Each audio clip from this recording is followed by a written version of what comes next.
Hey everybody, I'm here in the MoonLight Productions film studio today, and I have a guest with me. He's a good friend of mine, Barry Leitch. And how you doing today, Barry? Doing great, thanks. Yourself? Oh, I'm doing pretty good actually. So Barry is the music composer for Top Gear. It's a SNES game. Uh, 1994? Is that when it came out? I believe. Maybe 92, 93. Okay. I know my source, I've still got the source code for it. Okay. The date on the file is like 91. Oh wow.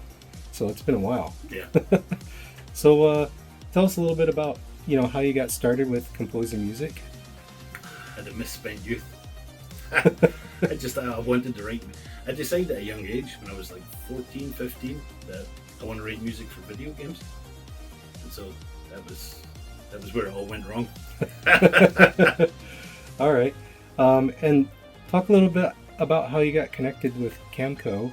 And well, I never worked at Camco. I was working for a company called Magitech, and they would pimp me out to do music for other games. Okay. And we had a good relationship with Gremlin, who were making Top Gear. Gremlin had also done a couple of Commodore Amiga games, Lotus, Turbo Challenge, and Gremlin didn't want to pay for that, or they couldn't pay for the license for Lotus on the Super Nintendo, probably because it was a worldwide release and stuff. Okay. So they decided they would make a version of Lotus in-house, but just rebrand it as another name, and that was Top Gear, which wasn't licensed, and there was a lawsuit about it all. So it was released as Top Racer in Japan. I think it's just been re-released on the PlayStation 5, and maybe Xbox. I don't know. Okay. And about how long do you think it took you to do the music for Top Gear? It was about 5 days. Okay, so pretty fast. Yeah, I mean, we didn't have a Super Nintendo development kit at Magitech, so they're like, right, you need to go to Gremlin, and Gremlin were like 50, 60 miles away, so we had to go all the way down there. And of course, at the time, we were young kids, didn't have cars and stuff, transport, so they're like, you can be there until you get it done. So, shit, I want to go home. So, like, the first day, I'm sitting there with this development kit, trying to work out how to get it to work. We found a music.s source code. So that's probably the music data then, right? Let's start screwing with that. So you start changing things in it, and it plays. You can change the notes. You work out. You can change the notes. Did you say you would, or would you say it was difficult for you to write the music for it? No. I mean, it was like, quick, get this job done so I can go home. Nice. I mean, there was the first tune, the Vegas piece. It's the only one that's like 8 channels, because you can only play like 8 notes at any one time on the Super Nintendo. Mm-hmm. And by the time I finished that one, it was like Tuesday afternoon. And so I was like, so how many tunes do you guys want in this? I'm like, well, we're home for about 5 or 6, I think. And it's like, oh shit, I'd like to go home, So we grabbed some tunes from Lotus Turbo Challenge 1 and 2. Mm-hmm. So and added some arpeggios to them and stuff, and made them fancier for the Super Nintendo. So, were you kind of fresh into your career when you started with Top Gear, or? If it was 91, I'd already been writing music for games for 5 years. I got my first game soundtrack published when I was 15 years old. Okay. It was in Scotland, so that would have been 21 by the time I did Top Gear. Oh, nice. Okay. So I was already a seasoned veteran of the video game industry, and none the richer. Nice. So so as of right now, where you're at right now in your career, how many titles do you think you've written? It's about, I counted them up the other year because people kept asking me, how many games have you worked on? So I spent 3 days going through YouTube videos, looking at things, trying to, because sometimes you write a piece of music and then someone else had the job of converting it from like Super Nintendo to Sega Genesis or something. Okay. But it's still your piece of music, and that counts as an additional credit. Right. Because in those days you'd have to program the music individually for each computer. You'd have to make changes according to what the hardware capabilities were. Okay. So, I counted them all up, and it's like 430 odd Oh gosh. I don't have an accurate count. It was 427 like 5 years ago when I counted them up. So there's been a few more since then. And what? How many consoles have you done stuff for? More than anyone else on the planet. Really? I mean, it's a ridiculous amount. I mean, my spreadsheet that I counted them all up on, it just has each individual platform listed out, and there's so many. I mean, it goes back 30 years of computers. Yeah. Every single one: the Gameboy, Sega, Game Gear, Genesis, NES, even Atari 2600 at one point. Because your first console was what? Console? We didn't have consoles. We had computers. Computers. Okay. Consoles, but this was, I mean, 91 was the first consoles I worked on. Okay. Before that, I mean, the first computer I got was a Sinclair ZX Spectrum, a ZX81. Oh gosh. And that was in 1982, and that didn't have any sound. Yeah. But then the Spectrum was in 1982, so I got that, and I could play one note of sound. Beep. Oh, nice. Well, I thought maybe we'd let you play the game a little bit. Probably bring back some memories and stuff if you're good with that. Yeah, I'm gutted you don't have two controllers because Yeah. I kicked your ass. Yeah. Okay. Accelerate, nitro.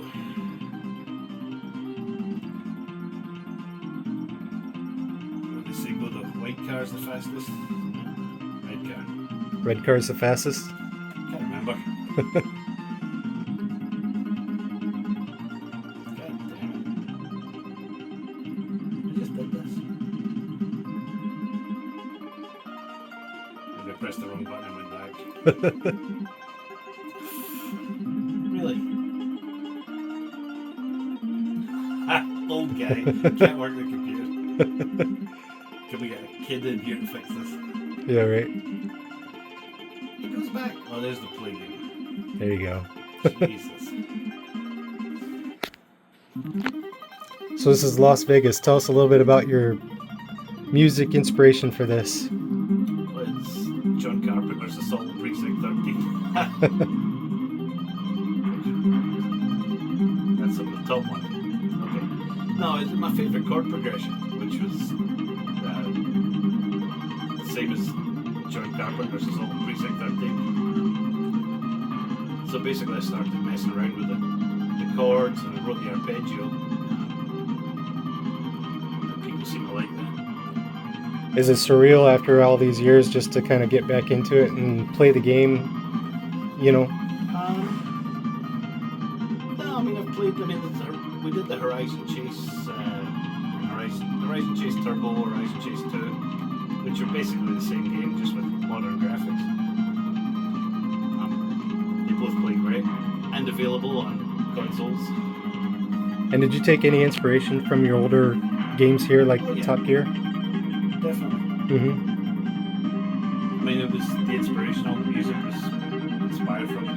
God damn it. Straight in the third. Fourth, dropping like a stone. I need one game to warm up. Yep.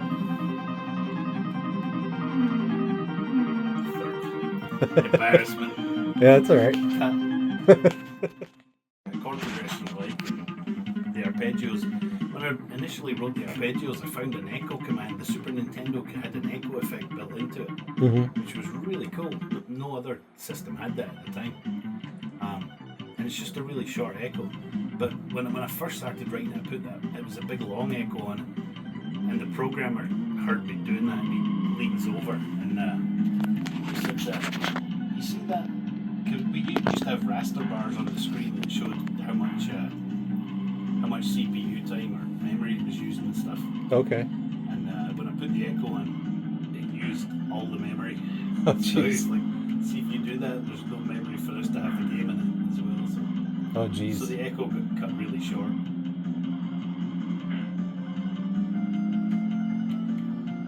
God damn it, they need to take that right off the screen. It's frustrating, you can't see the cars coming. So you're doing a lot better than me. I tried to play it earlier and I was crashing into everything. There you go, we're in the first.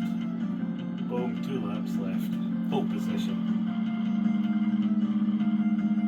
So the same guys that did Top Gear, those are the same guys that are doing Horizon Chase? No, no, no.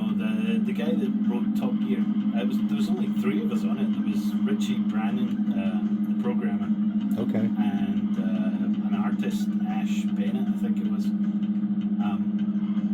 When it came to doing the Horizon Chase, there was 40, 50 people on it. Oh wow. So you had a pretty big team for that. Yeah, yeah. Nice. Whereas with these ones, it was just back in the days when three guys could make a video game. Mm-hmm. But the amount of clever stuff Richie did for the programming, I was on an interview and he talked about all the stuff he did. It was really quite fascinating how he made the road go up and down. Oh really? Because I always wondered about that. I thought, back in the day when I played this, when I was a young kid, it was almost realistic. You know what I mean? Yeah, you were like, this graphics can't get any better than this. Yeah, I mean these were the best.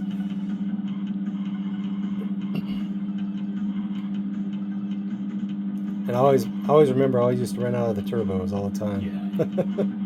You gotta save them. Yeah. Boom. There you go, first place. Awesome. You can actually get it on the Nintendo Switch as well, Horizon Chase. Oh, can you really? Yeah. So there you go, guys. If you want to play Horizon Chase, you can get it on the Nintendo Switch. So. Yeah, the music's a lot better.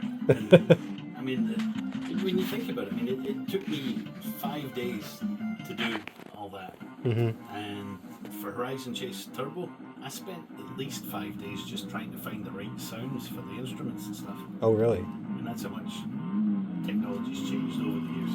Yeah. Back then, you were like, hey, I've got a sound, that's great. Or I've got a drum sound, a snare drum, that's good enough. It doesn't have to be the right snare drum, it's just a snare. Right. The night scenes were always my favorite when I would play these games.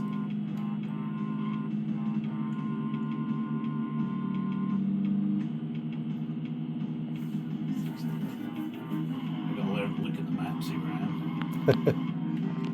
That was always the trick. You go, otherwise the curves just kind of sneak up on you. Turbo, poof, there we go. So did you actually work on sound effects too, or was it just music? No, it was just music.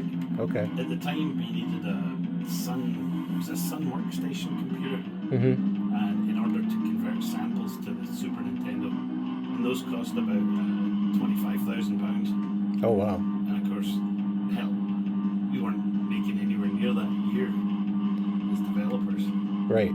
so nobody had one. Because you were still living in Scotland when you worked Yeah, on this, right? in the UK. Mm-hmm. In fact, I had to go to Nintendo in 1991. I think it was after this, maybe 92. Okay. That I went to Nintendo to convert samples to the Super Nintendo because I had a big box of floppy disks. Nice. So I spent 5 days at Nintendo converting samples. I'm sure it was a lot easier to talk to Nintendo back then than it is today. Well, if you're a developer, they'll talk to you. Mm-hmm. These guys all have great developer relations. But even back then, as a game player, like if you got stuck on a game, you could call up Nintendo and they tell you how to finish the level. Really? They still have that, I think. Huh. Customer service. I never knew about that. I'd always get the magazines, and read through the magazines. I probably spent a lot of money on those magazines. Probably cost you a lot of money to phone Nintendo as well. Yeah, exactly. Well, thanks for playing, Barry.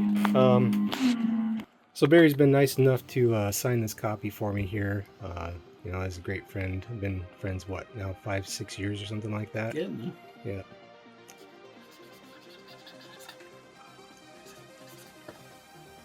Is it showing up? There you go. There you go. Never tell I did it twice. Yeah, right. Charge you extra for that. Yeah, right. You want this one just signed on there? Yeah, it's fine. Wherever you want.